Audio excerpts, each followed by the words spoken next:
तो hello friends, स्वागत है आपका आपके चैनल डी के स्टडी पॉइंट में। और आज हम पढ़ने वाले हैं हिस्ट्री का चैप्टर 4। ठीक है, ये चैप्टर 4 का पार्ट 3 है। ठीक है, ये थर्ड पार्ट है 4 चैप्टर का। और पहले फर्स्ट और सेकंड पार्ट जो है वो चैनल पे अपलोड कर दिया गया है और वो प्लेलिस्ट में भी लगा हुआ है। आप चाहे तो वहाँ प्लेलिस्ट में जाके देख सकते हैं। ठीक है, अगर आपने अभी तक नहीं देखा हो। और तो फिर हम चैप्टर को शुरू करते हैं बिना टाइम वेस्ट करते हुए। ठीक है, तो ये सबसे पहले आज हम जो इस वीडियो में पढ़ने वाले हैं वो देख लेते हैं। तो हम एक इसमें जो मेनली हम स्तूप के बारे में पढ़ेंगे और चैत्य को जानेंगे और 4 चैत्य कौन से हैं ये देख लेंगे। और जो स्तूप जो है वो क्यों बनाए जाते थे, स्तूपों को कैसे बनाया गया था। ठीक है, और जो स्तूप की संरचना होती है वो कैसी होती है। ठीक है, तो ये सब चीज़ें देख लेंगे। और स्तूप की जो खोज है वो कैसे हुई। और एक बहुत ही इंपॉर्टेंट क्वेश्चन है जो अमरावती का स्तूप और सांची के स्तूप को लेकर हर बार पूछा जाता है, तो हम उसका भी आंसर देख लेंगे। ठीक है, तो अब बिना टाइम वेस्ट करते हुए शुरू करते हैं हम अपने चैप्टर को। ठीक है, तो हम इसमें जो बात करेंगे हम स्तूप के बारे में। ठीक है, पर सबसे पहले हम देख लेते हैं चैत्य क्या होता है। ठीक है, तो चैत्य जो होता है वो एक बहुत ही प्राचीन, मतलब कोई भी एक बहुत ही प्राचीन और पवित्र माना जाने वाला स्थान होता है। ठीक है, ऐसा स्थान जिसे लोग बहुत प्राचीन समय से पवित्र मानते हैं। ठीक है, और जहाँ पर क्या होता है जो विशेष तरह की वनस्पति होती है, अनोखी चट्टानें होती हैं। ठीक है, और जो वहाँ का प्राकृतिक सौंदर्य होता है वो बहुत ही आश्चर्यचकित होता है। ठीक है, तो क्या होता है जो ऐसा स्थान मिल गया कहीं पर भी जो कि बहुत समय से, यानी बहुत पुराने समय से लोग उसे पवित्र मान रहे हैं। ठीक है, तो और वहाँ पर क्या है, हमें अनोखी वनस्पति देखने को मिल रही है, अनोखी चट्टानें देखने को मिल रही है। और जो वहाँ का क्या नाम है प्राकृतिक सौंदर्य है वो भी बड़ा आश्चर्यचकित है। तो ऐसे स्थानों को क्या कर दिया जाता था, उसकी ऐसे वेदी बना दी जाती थी। ठीक है, उसको क्या नाम, उसकी क्या नाम वेदी बनी होती थी ऐसे स्थान पर। ठीक है, तो इन्हीं को क्या कहा जाता था, चैत्य कहा जाता था। ठीक है, और अब हम देख लेते हैं जो 4 चैत्य हैं वो 4 चैत्य कौन से हैं। ठीक है, तो ये बुद्ध धर्म से जुड़े हुए 4 चैत्य हैं। ठीक है, तो पहला चैत्य जो है वो लुम्बिनी, बोधगया, सारनाथ और कुशीनगर। ठीक है, तो ये 4 चैत्य हैं। लुम्बिनी में क्या हुआ, लुम्बिनी में हुआ था बुद्ध का जन्म, महात्मा बुद्ध का जन्म हुआ था लुम्बिनी में। और लुम्बिनी कहाँ पड़ता है, नेपाल में। ठीक है, नेपाल में पड़ता है। और क्या नाम है, आप मुझे कमेंट करके ये बताइए कि जो मैप वाले वीडियोस हैं वो क्या नाम है, मैप मैं आपको इन वीडियो में ही बताऊं या फिर मैप के लिए अलग से सेपरेट वीडियो बनाऊं।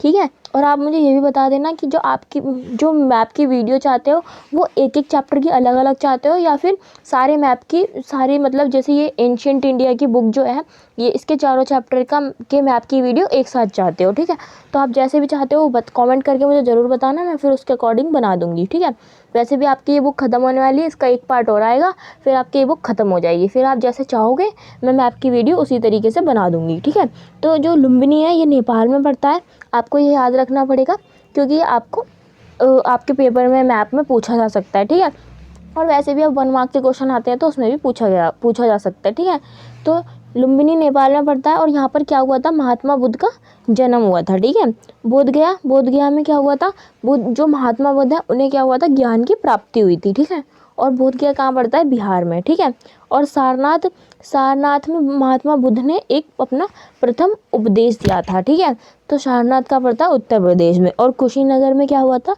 महात्मा बुद्ध का निब्बान या फिर निर्वाण की प्राप्ति हुई थी। ठीक है, निब्बान या निर्वाण का मतलब होता है मोक्ष प्राप्त करना। ठीक है, या मुक्ति प्राप्त करना। ठीक है, तो ये कहाँ हुआ था, ये कुशीनगर में हुआ था। तो क्या नाम है, ये कुशीनगर जो है ये भी उत्तर प्रदेश में ही पड़ता है। ठीक है, और ये क्या नाम है, स्तूप को क्यों बनाया जाता था। ठीक है, अब ये 4 चैत्य हमने जान लिए, चैत्य क्या होते थे और चैत्य जो बुद्ध धर्म से जुड़े चैत्य हैं वो कौन से हैं। ठीक है, 4 चैत्य हमने जान। अब हम देखते हैं कि स्तूपों को क्यों बनाया, स्तूप जो थे वो क्यों बनाए जाते थे। तो सबसे पहले स्तूप इसलिए बनाए जाते, कुछ ऐसी जगहें होती थी जिन्हें पवित्र माना जाता था। ठीक है, और इन जगहों पर बुद्ध से संबंधित अवशेष मिले हैं, जैसे उनकी अस्थियां या फिर जो उनका सामान है जो गाड़ दिए गए थे और इन पर टीले बना दिए गए। मतलब कि ये कोई भी एक पवित्र स्थान जहाँ पर जो बुद्ध धर्म से संबंधित उनके अवशेष थे, यानी कि उनकी हड्डियाँ हो गई या फिर उनसे संबंधित कोई भी सामान, उसको ज़मीन के अंदर गाड़ दिया गया। ठीक है, और फिर उसके ऊपर टीले बना दिए गए। ठीक है, टीले बना दिए गए तो इन्हीं टीलों को क्या नाम है, स्तूप कहा जाने लग गया। ठीक है, तो इन टीलों को क्या कहा जाने लग गया, स्तूप कहा जाने लग गया। तो शायद स्तूप परंपरा बुद्ध धर्म से पहले की रही हो। ठीक है, और बाद में यह बुद्ध धर्म से जुड़ गई हो। ठीक है, जैसे कि मैंने अभी आपको बताया कि वहाँ पर जो बुद्ध स्तूप है उसके अंदर बुद्ध धर्म से संबंधित अवशेष मिले हैं, उसके अंदर गड़े हुए मिले हैं। ठीक है, और क्या नाम है, तो इसीलिए ऐसा हो सकता है कि जो ये परंपरा है बहुत पहले की, पर जब इसमें जो ये बुद्ध धर्म, जब हमें कोई भी सामान मिलेगा तो उसे हम बुद्ध धर्म से जुड़ा हुआ मान रहे हैं। जैसे कि ये अगर मान लीजिए आपने स्तूप बना हुआ है, ठीक है, और इसके अंदर आपको किसी भी धर्म से जुड़ा हुआ कोई सामान मिल जाए, तो फिर ये उसी धर्म से जुड़ जाएगा ना आगे चल के भी।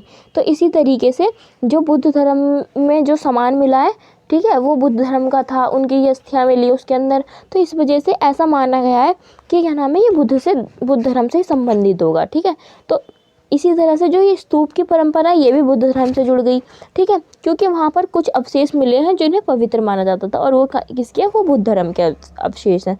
ठीक है, अशोकवदान नामक ग्रंथ से पता चलता है कि अशोक ने बुद्ध के अवशेषों को हर महत्वपूर्ण शहर में बांटा और उस पर स्तूप बनवाया। ठीक है, तो अशोक ने क्या करा, जो भी महत्वपूर्ण अवशेष थे बुद्ध के, ठीक है, उनको अलग अलग महत्वपूर्ण शहरों में बांट दिया और उनके ऊपर स्तूप बनवा दिया। ठीक है, तो स्तूप कैसे बनाए गए, ठीक है, अब हम ये देखते हैं कि स्तूप जो है वो कैसे बनाए जाते थे। ठीक है, तो स्तूप की वेदिकाएं तथा स्तंभों पर मिले अभिलेखों के अनुसार, ठीक है, ये जो हम आपको बता रहे हैं कैसे बता रहे हैं, हम हवा में तो कुछ नहीं कह देंगे।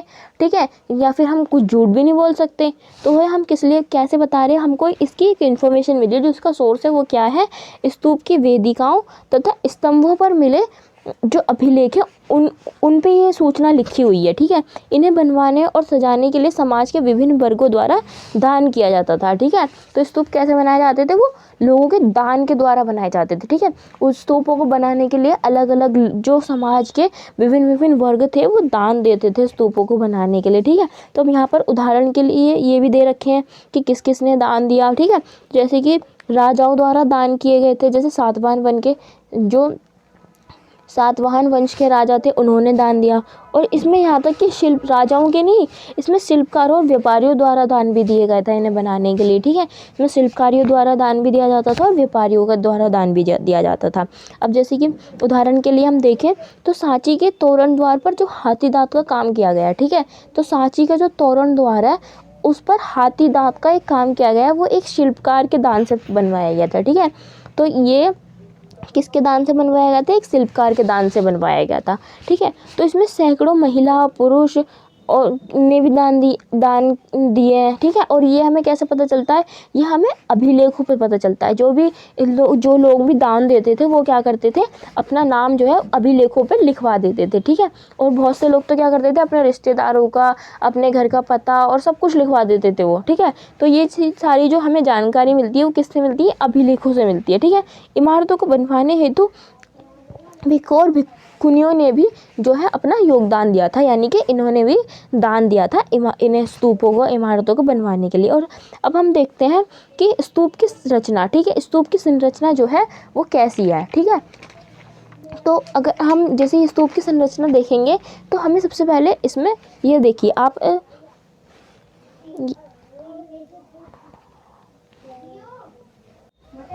ठीक है, तो अब हम देखते हैं स्तूप की संरचना। स्तूप की संरचना में सबसे पहले जो है हम देखते हैं इसमें टीला अंड।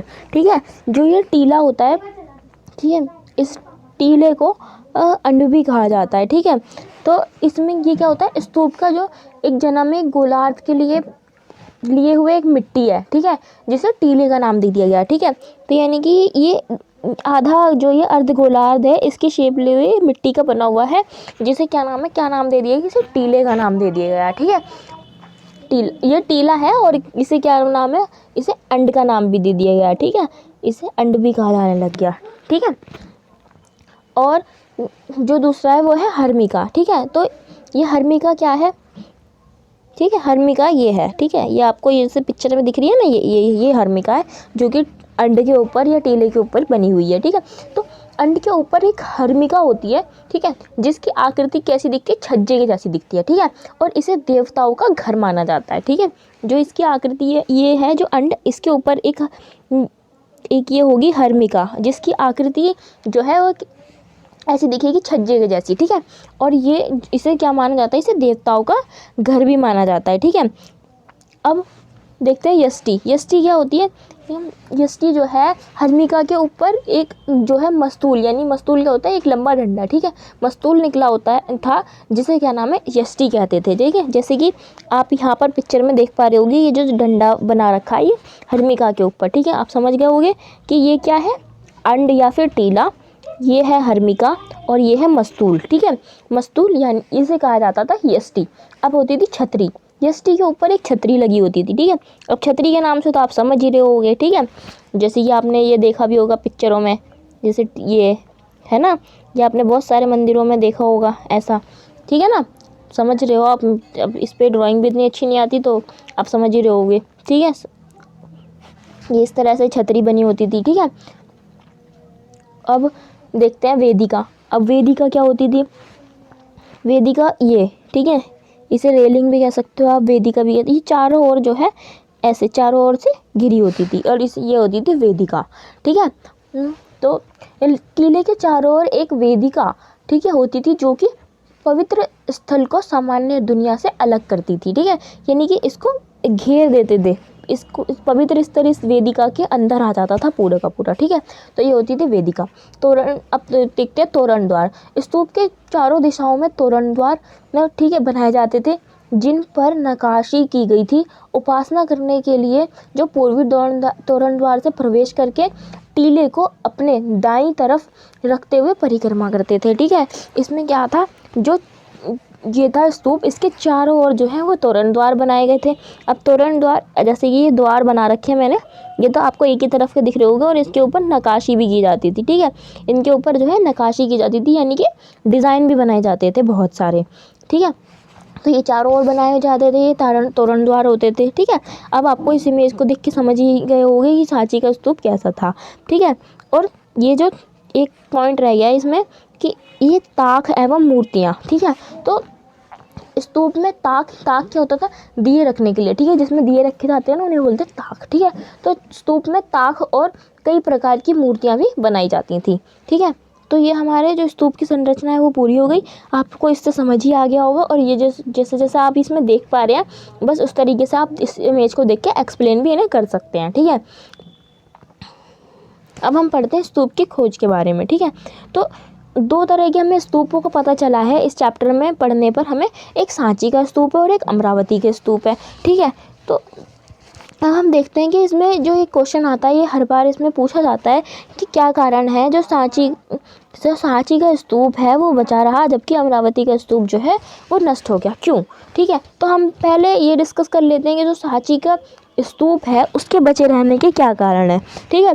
तो जो है इसके सबसे बड़ा जो कारण माना जाता है वो ये है कि खोज बाद में होना। तो ठीक है, अब मैं आपको ये बता दूं कि जो सांची के स्तूप की खोज है उसकी खोज हुई 1818 में, और जो अमरावती के स्तूप की खोज है वो हुई 1796 में, ठीक है। ये आपको याद रखने हैं, ठीक है, आपको 1 मार्क के उससे याद रखने हैं। और जो बड़े क्वेश्चन होते हैं उसमें भी आपको अपनी नॉलेज दिखानी होती है, छोटी छोटी चीज़ें आपको वैसे भी याद रखनी होती हैं, ठीक है। तो आप 102 बार पढ़ोगे तो आपको याद हो जाएंगी, ठीक है। तो और 1 मार्क के प्रोस्पेक्टस तो आपको बिल्कुल ही याद रखने हैं, ठीक है।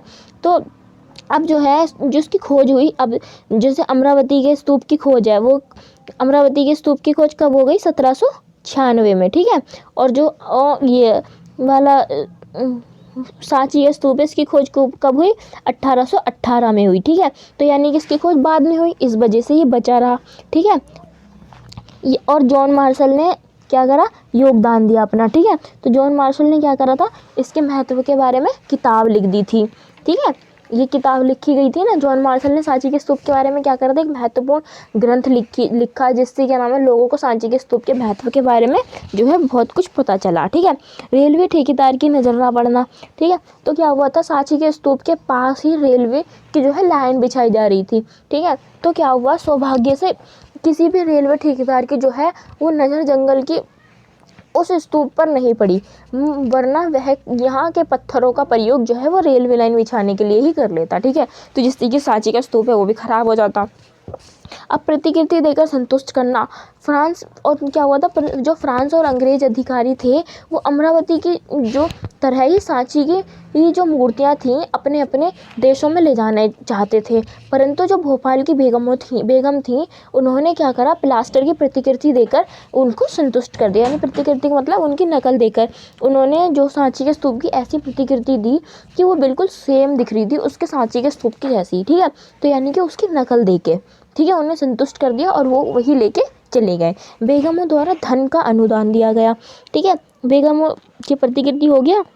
ठीक है, अब बेगमों द्वारा धन का अनुदान। ठीक है, तो सांची के स्तूप को संरक्षण देने के लिए उन दोनों बेगमें जिन्होंने क्या नाम है धन का अनुदान दिया, उनका नाम क्या था, शाहजहाँ बेगम और सुल्तान जहाँ बेगम, ये भी आपको याद रखना है। तो कैसे क्या नाम है उन्होंने धन का अनुदान दिया, तो भोपाल के बेगमों ने क्या, शाहजहाँ बेगम और सुल्तान जहाँ बेगम, ठीक है, उन्होंने सांची के स्तूप की रक्षा के लिए धन का अनुदान दिया। इस धन से उन्होंने स्तूप की मरम्मत करवाई, अतिथिशाला का निर्माण करवाया और संग्रहालय बनवाया गया। ठीक है, तो इस तरह से क्या हुआ, उन्होंने सांची के स्तूप को संरक्षित किया। ठीक है, अब हम देखते हैं इसमें अमरावती के स्तूप के बचने के ना बचने के क्या कारण थे। ठीक है, तो अमरावती का जो स्तूप था वो क्यों नहीं बच पाया, उसके क्या कारण थे। ठीक है, अब हम ये देख लेते हैं। तो इसमें हम देखते हैं, एक मिनट, ये रहा अमरावती का स्तूप जो है वो क्यों नहीं बच पाया। ठीक है, तो उसका जो पहला कारण है वो ये है कि खोज पहले हो गया। ठीक है, जैसे उसकी सांची के स्तूप की खोज बाद में हुई थी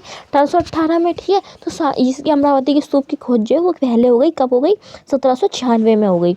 और इस स्तूप की फिर इसमें क्या हुआ, इस स्तूप के पत्थरों को अलग अलग स्थान पर ले जाया गया। जैसे जब रेलवे लाइन बिछ रही थी तो जो रेलवे ठेकेदार थे उनकी नज़र सांची के स्तूप की नहीं पड़ी, स्तूप पर नहीं पड़ी, नहीं तो उसके भी पत्थरों का इस्तेमाल कर लेते थे। पर यहाँ पर क्या हुआ था, अमरावती का जो स्तूप बना हुआ था तो वो इसीलिए नहीं बच पाया कि जो इसके महत्व के बारे में भी लोगों को इतना पता नहीं था। तो क्या हुआ, एशियाटिक सोसाइटी ऑफ बंगाल में इसके पत्थरों को ले जाया गया। कुछ लोग इसे मद्रास इंडिया के ऑफिस में ले गए और कुछ लोग इसे लंदन ले गए। ठीक है, तो क्या ये जो अलग अलग जगहों पर इन जो है पत्थरों को लेके चले गए। ठीक है, तो इस वजह से जो अमरावती का स्तूप है वो क्या नाम है, नष्ट हो गया। ठीक है, एच.एल. कोल द्वारा लोगों को राजी ना कर पाना, तो ये पुरातत्ववेत्ता थे और ये जो है इनका ये मानना था कि जो क्या नाम है असली जो भी इमारत है वो वहीं पर रहनी चाहिए जहाँ पर उसकी खोज हुई है। ठीक है, वो इमारत या जो भी चीज़ है वो वहीं रहनी चाहिए जहाँ पर उसकी खोज हुई है, और अगर बाकी संग्रहालयों में लगानी है बाकी देशों को तो उन्हें उसकी प्रतिकृति लेकर उसे लगाना चाहिए, उसी से उन्हें संतुष्ट होना चाहिए। तो इनका ये मानना था। पर उस समय ये अमरावती के स्तूप को संरक्षित करने में लोगों को जो है वो राजी नहीं कर पाए और या फिर उनको नहीं समझा पाए। ठीक है, ये अमरावती के स्तूप का महत्व जो है ये लोगों को नहीं समझा पाए। अब मैं आपको ये क्वेश्चन देती हूँ। ठीक है, इस क्वेश्चन का आंसर आप करोगे और क्या नाम है मुझे इसका आंसर कमेंट बॉक्स में बताओगे। ठीक है, तो इस क्वेश्चन जो है इस संग्रहालय की लूट होने देना मुझे आत्मघाती और असमर्थनीय नीति लगती है।